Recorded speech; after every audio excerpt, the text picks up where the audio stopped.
Hi friends, जय जगन्नाथ। नमस्ते, भलर था समस्ते। देखो बर्तमान पालंग शागर रेसिपी ओडिया स्टाइल पालंग शाग केमती बना जाए। फास्ट तेल दिया पंच फुटन देली, शुखला लंका देली, रसुण दिहला आमर शागर शाग रसुण किसी दिखाई। रसुणटा भल भाव भजा हो जाए। शागटा भी टी आम मोटा मोटा कटा करके काटीचु। शागटा मोटा कर काटिलु। शाग शाग देदेली, किस समय ढाकिक रखा। लो मीडियम फ्लेम रे ताको भाजवा किस समय। पालंग शाग तो प्रबल पानी बाहर, तार पानी बाहर की पानीटा ता भितर शागर ही मरीगले आ बढ़िया टेस्ट लगे। मैडम आम बसिक वीडियो देखिबार व्यस्त।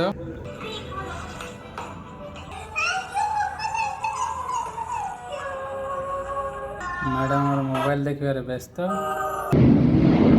ये गुड्डू बाबा आमर शोई पड़ती पूरा घोर निदरे। गुड्डू बाबा मम्मी ये मोबाइल देखिबार व्यस्त। देखु गाइस, मु कहूली ना केते पानी बाहर शागर। देखो बहुत पानी बाहर पालंग शागर।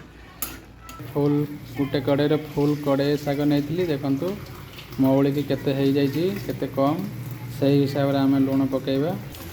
गोटे आम डाली तड़का दिया हो। आज गुरुवार बोली मैडम आमर डाली पापड़ सालाड, डाली शाग भजा पापड़ सालाड गुरुवार बोली पूरा ओडिया ऑथेंटिक खाना। शाग भजा रेडी, शाग भजा रेडी हो जाइए। एबे वर्तमान खाଇବା स्टार्ट हो आमर। ओके, टाटा।